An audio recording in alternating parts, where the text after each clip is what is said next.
What we're looking at now is the 3135 movement. This is the latest version of the 3135 movement, featuring a blue hairspring. As you can see, its hairspring is made of blued steel. If it's not clear from this angle, we can look at this one. Look at its balance wheel. This is the blue hairspring. Previously, the earliest batch of 3135 movements did not have a blue hairspring. It was made of regular steel. Which is this one here? This is a relatively early version. This is a movement from a disassembled watch. Nowadays, very few people use this. However, some of the smaller factories might still use it. After all, it saves a bit on cost, though not much. Now, basically all the major factories use this type. The one with the blue hairspring, the second generation 3135 movement. So this distinguishes it, the blued steel hairspring. And this here is its balance wheel, the balance wheel with the blue hairspring. The 3135 movement itself has very good quality. It's very reliable.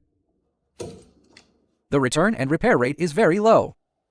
Furthermore, it's divided into the Shanghai 3135 and the Dandong 3135. There's basically no difference between the 3135 movements from these two factories. And the price is also similar. You can see, this is a completely cloned integrated movement. Just by looking, without disassembly, we can tell by looking at these parts.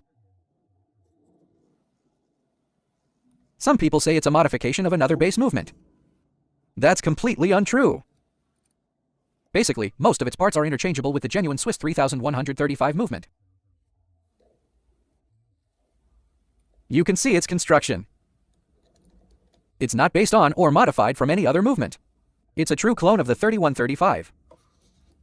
You could say that its quality is even better than some of the generic movements we often see on the market. What generic movements? Ones like the 2892, 2824, and 2836 movements.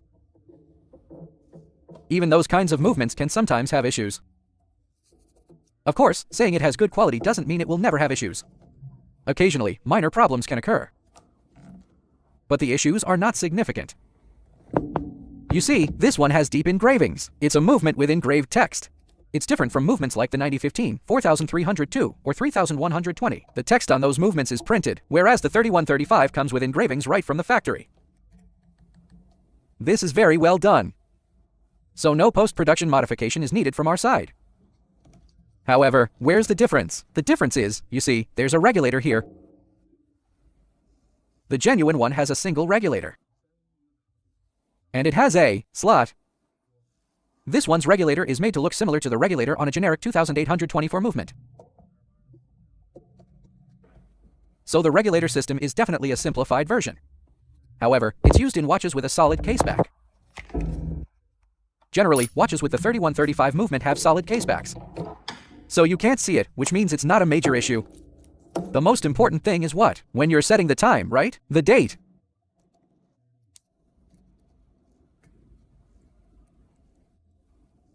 You turn the crown clockwise, and the hands move clockwise.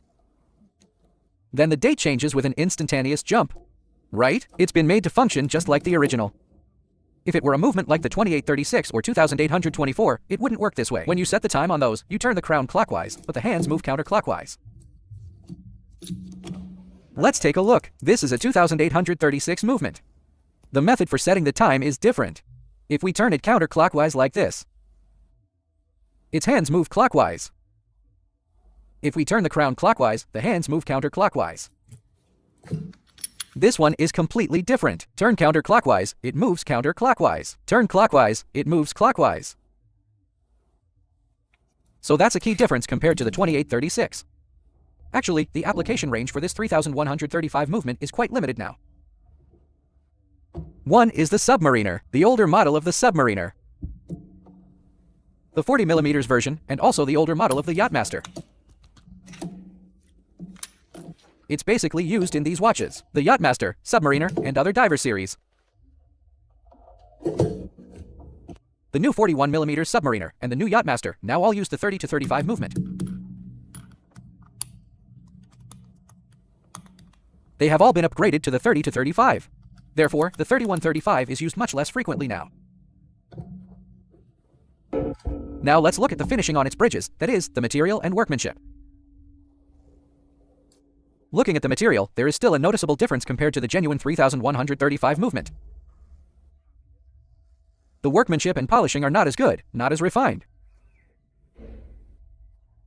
You can see this one looks rather coarse.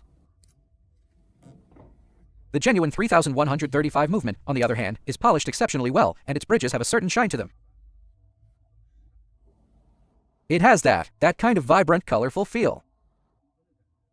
It's very dazzling. This one, in comparison, looks quite unpleasant. Of course, in terms of quality, it depends on what you're comparing it to. Compared to other domestic movements, it's quite good. But compared to a Swiss movement, there's still a significant gap. Right? That's all we have to say about this movement.